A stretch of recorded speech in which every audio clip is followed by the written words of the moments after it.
Assalamualaikum warahmatullahi wabarakatuh. Baiklah, saya Hayatul Koryati, NIM 18231011. Di sini saya akan menjelaskan materi tentang sistem pendengaran. Materi tentang sistem pendengaran ini terbagi atas beberapa poin. Yang pertama yaitu organ telinga, yang kedua transmisi gelombang bunyi, yang ketiga pengukuran suara, dan yang keempat gangguan pada sistem pendengaran. Yang pertama yaitu saya akan membahas tentang organ telinga. Pengertian organ telinga. Telinga adalah organ pendengaran yang memiliki fungsi menangkap dan mengubah bunyi berupa energi mekanis menjadi energi elektris secara efisien dan diteruskan ke otak untuk disadari dan dimengerti. Bunyi dihasilkan jika sebuah benda bergetar. Jadi, jika sebuah benda bergetar, akibatnya udara di sekitar ikut bergetar dan menghasilkan gelombang bunyi. Selain untuk mendengar suara atau bunyi, fungsi telinga lainnya yakni untuk keseimbangan. Keseimbangan dicapai melalui kombinasi organ sensorik di telinga bagian dalam, input visual, dan informasi yang diterima dari reseptor dalam tubuh, terutama di sekitar sendi. Informasi yang diproses dari otak kecil dan korteks otak memungkinkan tubuh untuk mengatasi perubahan kecepatan dan arah kepala. Selanjutnya yaitu bagian-bagian organ telinga dan fungsinya. Telinga terdiri dari 3 bagian utama. Yang pertama, telinga bagian luar, yang kedua telinga bagian tengah, dan yang ketiga telinga bagian dalam. Yang pertama yaitu telinga bagian luar. Bagian luar dari telinga ini memiliki fungsi sebagai corong mirip memfagon untuk mengalirkan getaran udara ke gelombang telinga. Selain itu, bagian luar di telinga ini memiliki fungsi sebagai lokalisasi suara. Bagian luar telinga ini terbagi atas 2 bagian. Yang pertama, daun telinga atau pinna, dan yang kedua yaitu saluran telinga atau meatus auditorius externus. Daun telinga atau pinna adalah bagian pertama dari telinga yang bereaksi dengan suara. Fungsi pinna ini adalah bertindak sebagai semacam corong yang membantu mengarahkan suara lebih jauh ke telinga. Tanpa corong ini, gelombang suara akan masuk ke kanal pendengaran dan membuat kita lebih sulit untuk mendengar dan memahami suara. Pinna akan mengatasi masalah perbedaan tekanan udara antara bagian dalam dan luar dari telinga. Yang kedua yaitu saluran telinga atau meatus auditorius externus. Fungsi dari saluran telinga ini adalah untuk mentransmisikan suara dari pinna ke gendang telinga. Bisa teman-teman lihat pada slide, yaitu contoh gambar dari telinga bagian luar yang yaitu pada bagian pinna dan saluran telinga. Yang kedua yaitu telinga bagian tengah. Telinga bagian tengah ini dipisahkan dari saluran telinga luar oleh gendang telinga. Fungsi dari telinga tengah ini adalah untuk mentransfer getaran gendang telinga ke cairan telinga bagian dalam. Pemindahan getaran suara ini melalui rantai-rantai tulang kecil yang dapat bergerak yang disebut osikles. Telinga bagian tengah ini terdiri atas 3 bagian. Yang pertama gendang telinga, yang kedua osikles, dan yang ketiga tuba eustachius. Di mana gendang telinga adalah membran di ujung saluran pendengaran dan menandai awal telinga tengah yang berbentuk kerucut pipih. Bagian gendang telinga sangat sensitif terhadap tekanan dari gelombang suara yang membuat gendang telinga bergetar. Untuk melindungi gendang telinga, saluran pendengaran sedikit melengkung sehingga serangga tidak mudah masuk. Selanjutnya osikles. Osikles adalah tulang-tulang yang menyusun telinga tengah yang menghubungkan membran timpani dengan telinga bagian dalam. Ada 3 tulang yaitu malleus atau palu, incus atau landasan, dan stapes atau sanggurdi. Malleus bentuknya seperti palu. Malleus ini melekat pada gendang telinga, sedangkan incus yaitu menghubungkan malleus dan stapes. Dan stapes melekat pada jendela oval di pintu masuk ke telinga dalam. Gelombang suara yang masuk akan menyebabkan getaran pada gendang telinga. Selanjutnya dari getaran akan dilanjutkan ke osikles yang akan memperkuat suara tersebut dan mentransmisikan suara dari membran timpani ke telinga bagian dalam. Dan yang terakhir yaitu tuba eustachius. Tuba eustachius ini berfungsi untuk membantu ventilasi telinga tengah dan menjaga tekanan udara yang sama di kedua sisi membran timpani. Tuba akan tertutup saat istirahat dan terbuka saat kita menelan sehingga telinga kita tidak mengalami tekanan yang berlebihan. Tuba Eustachius ini dilapisi dengan lendir seperti bagian dalam hidung dan tenggorokan. Bisa teman-teman lihat pada gambar di sana sudah dituliskan bagian-bagian dari telinga tengah dan posisinya. Nah, telinga tengah ini juga memiliki dua otot kecil-kecil. Yang pertama otot tensor timpani dan yang kedua otot stapedius.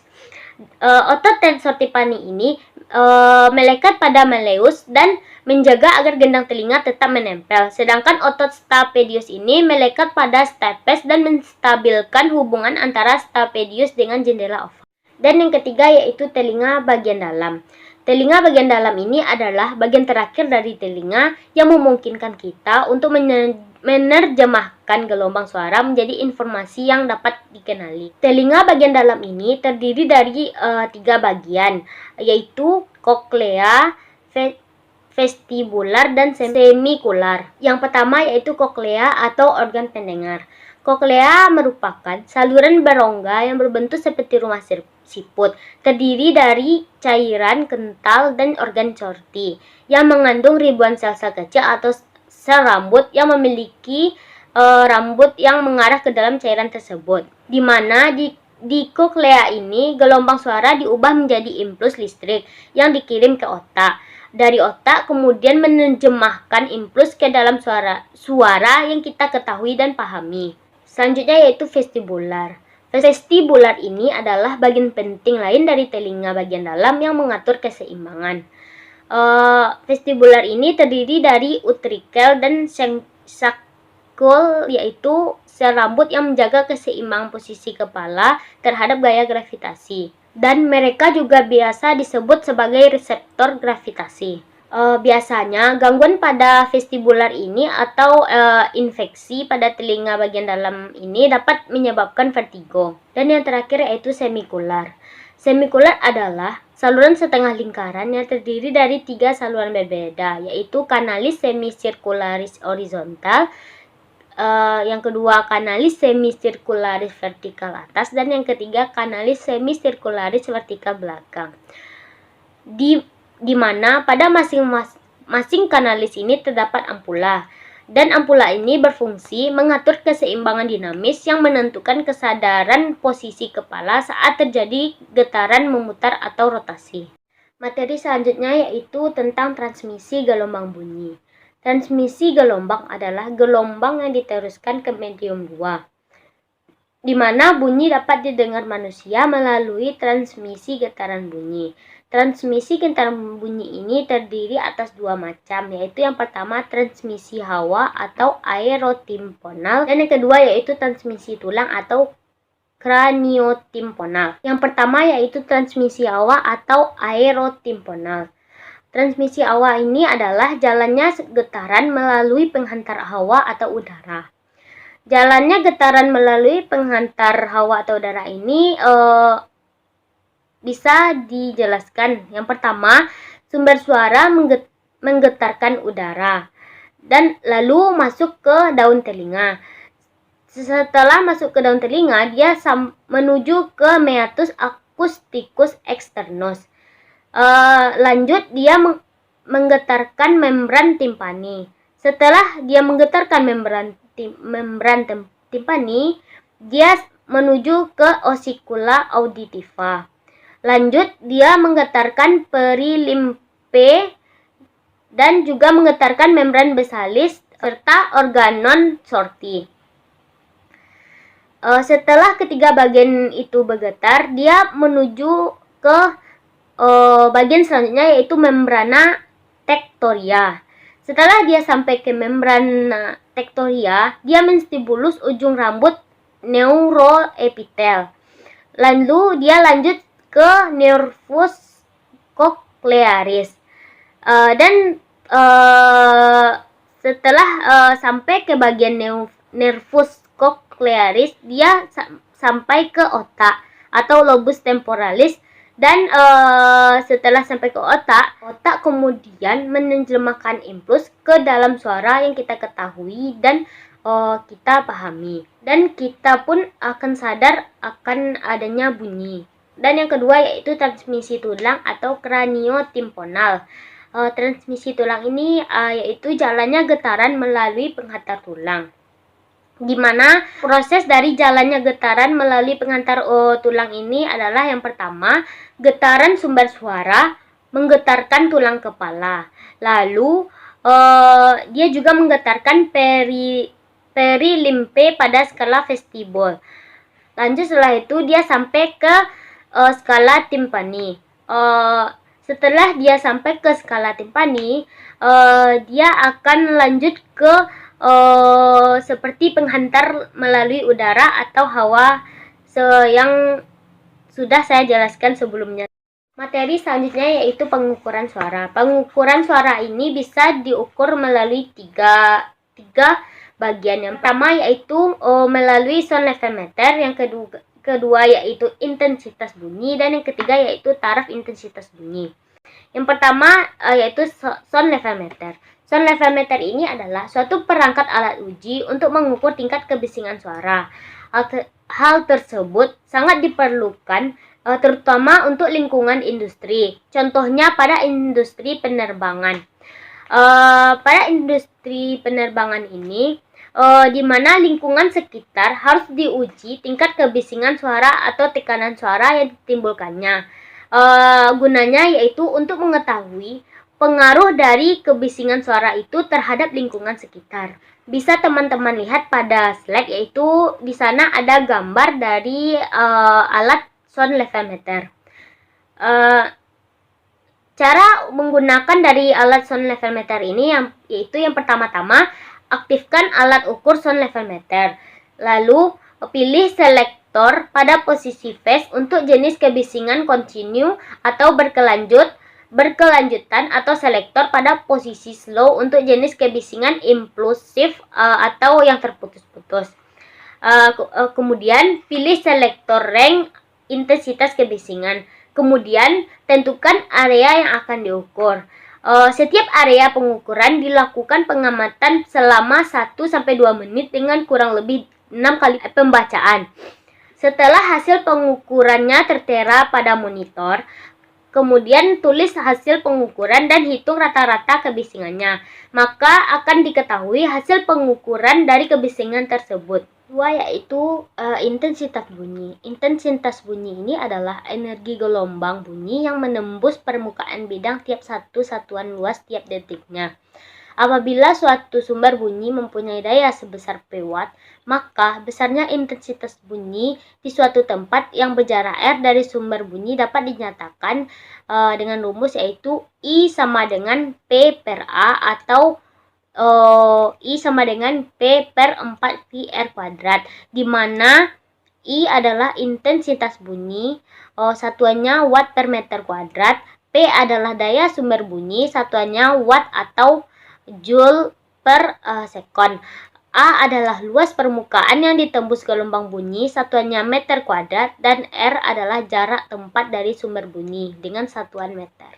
Dan yang ketiga yaitu taraf intensitas bunyi. Taraf intensitas bunyi ini merupakan perbandingan nilai logaritma antara intensitas bunyi yang diukur dengan intensitas ambang pendengaran atau LO yang dituliskan dalam persamaan TI sama dengan 10 log I per IO, di mana TI adalah taraf intensitas bunyi, satuannya dB, dan I adalah intensitas bunyi, satuannya watt per meter kuadrat, dan IO adalah intensitas ambang pendengaran manusia.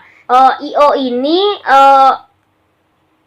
sudah ditetapkan angkanya yaitu 10 per min 12 watt per meter kuadrat. Selanjutnya kita masuk ke contoh soal, yaitu mesin truk menghasilkan bunyi dengan daya 3,14 kali 10 pangkat 2 watt.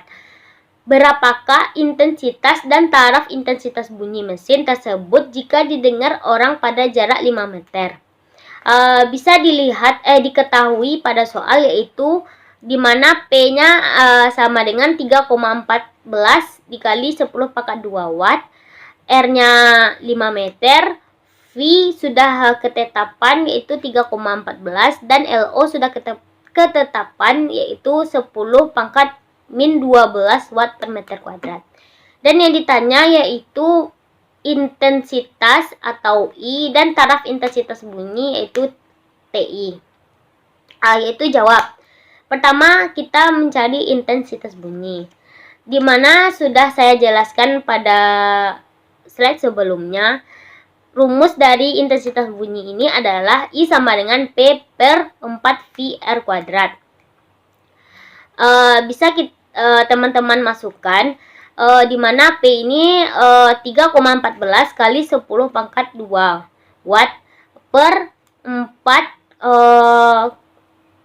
kali 3,14 kali 5 meter kuadrat. Dan diperoleh hasilnya yaitu 1 watt per meter kuadrat. Selanjutnya yaitu mencari taraf intensitas bunyi. Rumus dari taraf intensitas bunyi ini adalah 10 kali log I per IO. Di mana I-nya sudah diketahui yaitu 1 watt dan IO-nya sudah ketentuan 10 pangkat min 12. Kita jumlahkan semuanya yaitu maka dapat diperoleh TI-nya atau taraf intensitas bunyinya 120 dB. Baik, materi yang terakhir yaitu tentang gangguan pada sistem pendengaran. Telinga merupakan salah satu organ vital. Jadi, paling penting bagi kita untuk menjaga kesehatan telinga. Jika kita tidak menjaga kesehatan telinga, maka akan menimbulkan berbagai macam penyakit. Penyakit yang menyerang telinga biasanya selain menyulitkan kita untuk mendengar, juga dapat memberi rasa sakit dan rasa pusing yang memicu sakit kepala. Gangguan-gangguan pada sistem pendengaran ini yaitu yang pertama otematoma. Otematoma ini sering disebut dengan penyakit bunga kol yang disebabkan oleh kelainan genetis. Sejak lahir, penderita otematoma tidak memiliki aurikel dan anal auditori. Penyakit ini ditandai dengan adanya gangguan tulang rawan pada daun telinga yang biasanya disertai dengan pendarahan. Pendarahan ini akan sangat berbahaya apabila tidak segera ditangani dengan serius. Otematoma ini juga dapat menyebabkan bentuk telinga penderita ikut mengalami perubahan karena munculnya jaringan berlebih pada daun telinga. Penyakit yang dialami pada telinga yang kedua yaitu neuroma akustikus. Penyakit tumor yang menyerang saraf penghubung telinga dengan otak.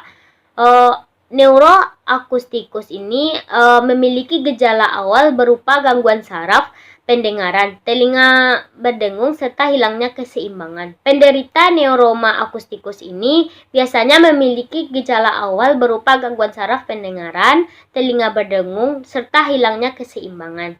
Selanjutnya yaitu Meniere. Meniere ini adalah penyakit pada telinga bagian dalam yang terjadi karena kantung endolimfatikus mengalami pembengkakan akibat penumpukan cairan di dalam telinga. Gejala awal yang perlu diwaspadai antara lain telinga berdengung atau tinnitus, gangguan pendengaran, serta pusing. Penyakit ini biasanya tidak hanya menyerang satu telinga saja, namun juga kedua telinga dapat berisiko terkena penyakit ini. Selanjutnya yaitu perindokritis. Perindokritis ini disebabkan oleh adanya infeksi. Infeksi pada penyakit perindokritis ini dapat disebabkan oleh bisul yang pecah di telinga, luka maupun gigitan serangga. Biasanya penyakit ini disertai dengan keluarnya nanah juga pada pendarahan pada telinga penderita. Akibatnya, kontaminasi bakteri pada nanah tersebut dapat memotong pembuluh darah menuju tulang rawan telinga, sehingga tulang rawan tersebut dapat rusak. Penyakit yang termasuk dalam kategori penyakit telinga luar ini akan memberikan bentuk yang aneh pada telinga. Proses perindokritis ini pun terjadinya itu secara bertahap dan cenderung tidak terlihat sehingga penderita jarang menyadarinya. Untuk obat mengatasi dari perindokritis ini itu memberikan salep antibakteri atau obat herbal pada luka.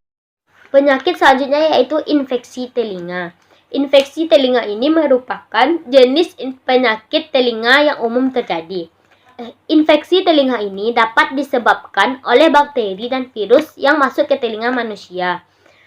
Infeksi telinga ini dapat menyerang setiap bagian telinga. Selanjutnya yaitu infeksi telinga luar atau otitis eksterna. Infeksi telinga luar dapat disebabkan oleh kebersihan yang buruk seperti mengorek telinga secara berlebihan maupun membiarkan kotoran telinga menumpuk.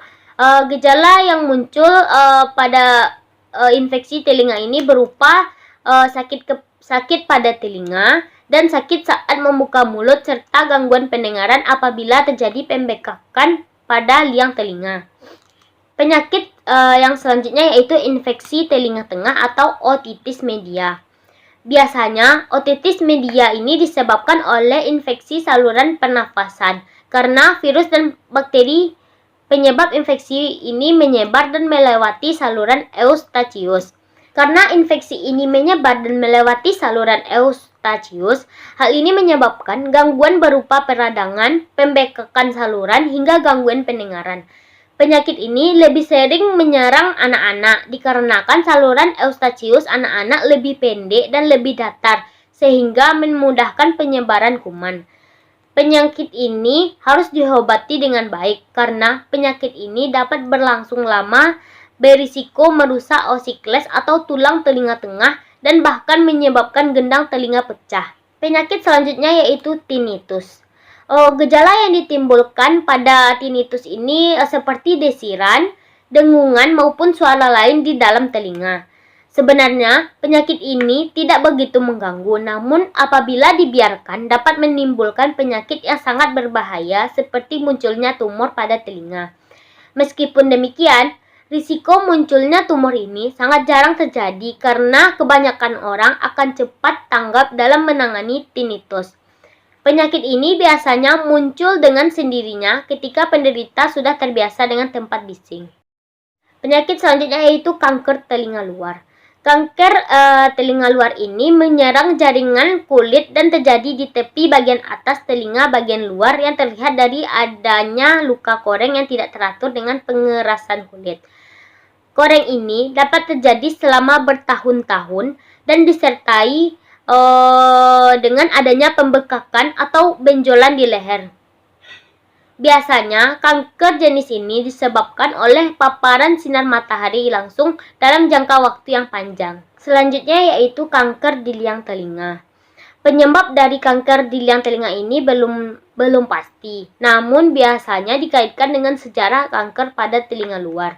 Gejala yang ditimbulkan dari kanker di liang telinga ini yang pertama yaitu cairan pada liang telinga, yang kedua yaitu gangguan pendengaran, dan yang ketiga yaitu sakit telinga, dan yang terakhir yaitu terkadang dapat menyebabkan kelumpuhan wajah. Dan yang terakhir yaitu tuli konduksi. Tuli konduksi adalah kondisi di mana terjadi apabila telinga tidak dapat mendengar karena adanya gangguan pada penghantaran getaran suara. Berikut beberapa penyebab terjadinya gangguan tuli konduksi ini. Itu yang pertama penyumbatan serumen, yang kedua penebalan atau pecahnya membran timpani, yang ketiga yaitu pengapuran tulang pendengaran, yang keempat adanya kekakuan hubungan step pada tingkat oval, dan yang terakhir yaitu tuli karena kerusakan saraf auditora atau tuli saraf. Baiklah, itulah penyampaian materi dari saya. Semoga apa yang sudah saya sampaikan bermanfaat untuk kita semua. Dan kalau ada kata saya yang salah, mohon dimaafkan. Saya akhiri dengan wassalamualaikum warahmatullahi wabarakatuh.